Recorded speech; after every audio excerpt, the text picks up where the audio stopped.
真係你唔信啊？真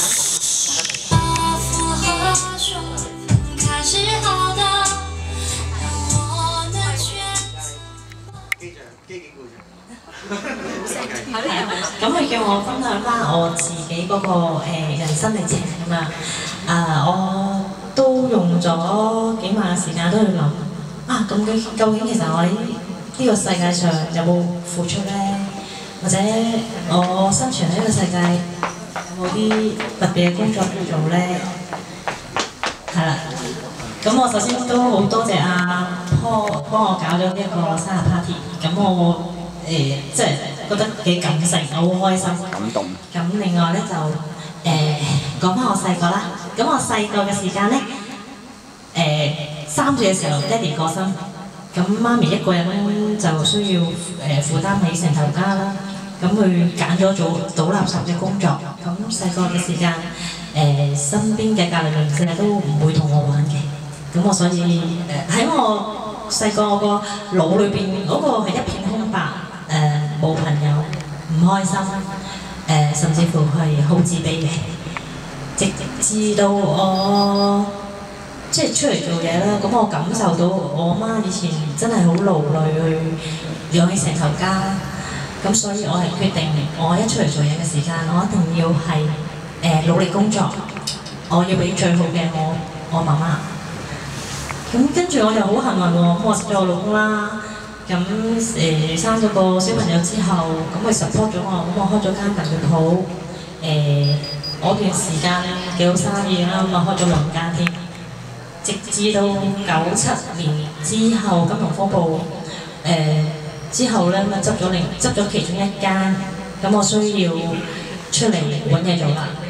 開頭好唔慣，即係我喺鋪，即係喺文具鋪雖然做得辛苦啦，捱壞咗個身體咁，但係始終我係換得到我嘅收入，亦都係即係帶到俾屋企人包括住啊食啊咁都好豐富咯。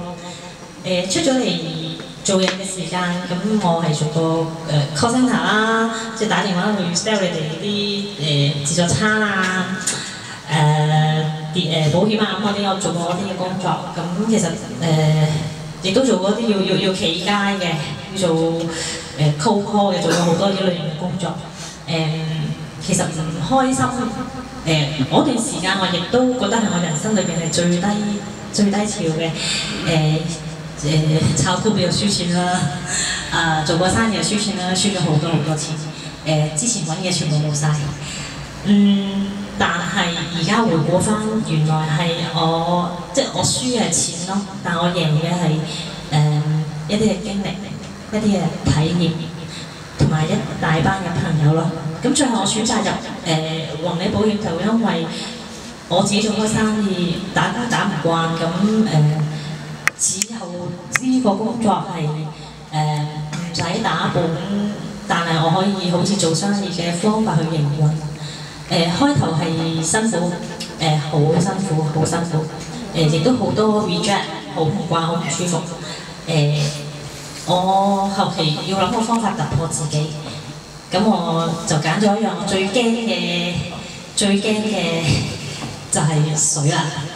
咁其實我唔夠膽游水㗎，我唔夠膽喺水裏邊即係漂流又好點都好啦。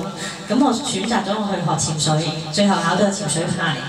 雖然到而家我都未識游水，但係起碼我揸住水壺我就夠膽跳落去啦，夠膽玩下坡個活動先啦。跟住個過程係好多令到我成長嘅關口咯。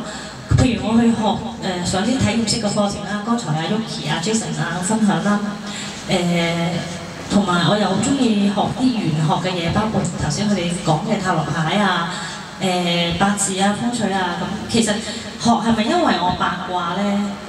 開頭可能係，但係最後我好感覺到其實唔係八卦咁簡單，係佢喺裏邊咧，你會 get 到好多嘢，領悟好多嘢，亦都檢視咗自己好多嘢。好多人以為自己好了解自己，其實最唔了解一個係自己咯。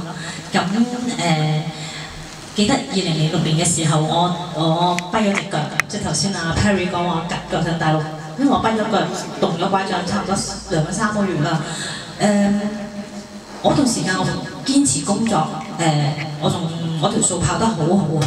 咁但係我去到上堂，導師唔係咁講喎。佢話 Sandy 你以為你自己贏咩？佢話個天已經不停咁俾食路你。之前你病，而家你跛腳，嚟緊個鋪你係冇辦法唔停㗎啦，你一定要停㗎啦。其實我當時我都開始驚，我 get 到佢講乜，我明佢意思。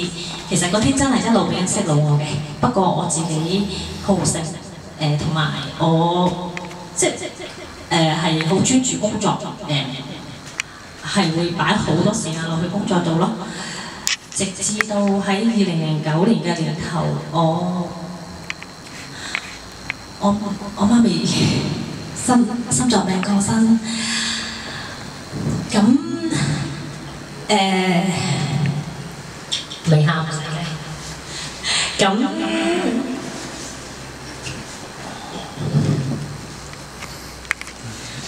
我知道。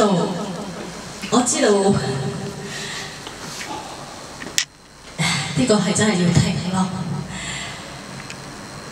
停咗落嚟去思考我工作，我想媽咪有更加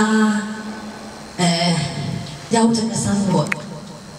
咁其實佢係鍾意優質嘅生活多啊，定係鍾意我陪佢多啲？我放低啦，我真係放低啦。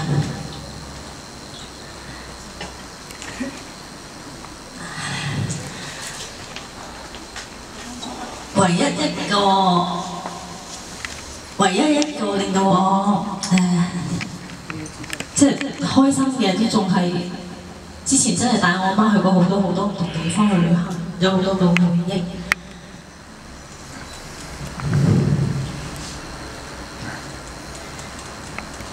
其實我今日第一個應該要感謝我媽咯。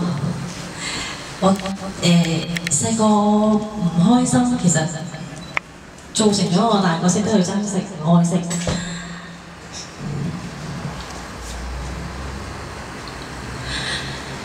跟住我就將我媽媽留翻俾我哋嘅錢啦嘅部分，我哋捐咗上去山區喺醫療室、喺醫院，幫助一啲小朋友有心臟病嘅小朋友換心臟，因為我媽媽過身係因為心臟病。咁我親自上到去，咁我好多謝阿 Jackie 咧，佢介紹咗一個慈善機構俾我啦，可以俾我親自上去探我啲小朋友，去感受嗰樣嘢。當我做咗呢個慈善嘅動作之後咧，我發覺嗰個滿足感咧係絕對大過你可能買件靚衫啦，買個 LV 啦，一啲物質嘅嘢咯，係真係由心裏邊一個好大嗰個滿足，好實在嘅感覺。之前導師都同我講過，其實你如果要得到一啲嘢嘅時候，其實你係要付出。如果你唔願意付出嘅話咧，你係唔會得到。所以我嚟緊呢個方向，其實我反而我自己會覺得我係更加努力工作，因為我而家俾咗個目標自己，我所賺嘅錢，我唔單止俾我屋企，俾我自己，而係可以幫助更加多有需要嘅人。咁我亦都喺度鼓勵翻大家啦。如果真係喺失落嘅時間咧，絕對要相信個天俾最好嘅嘢你只要繼續行啦，多知多悟多檢討，一定會幫到你咯。今日分享係咁多，多謝。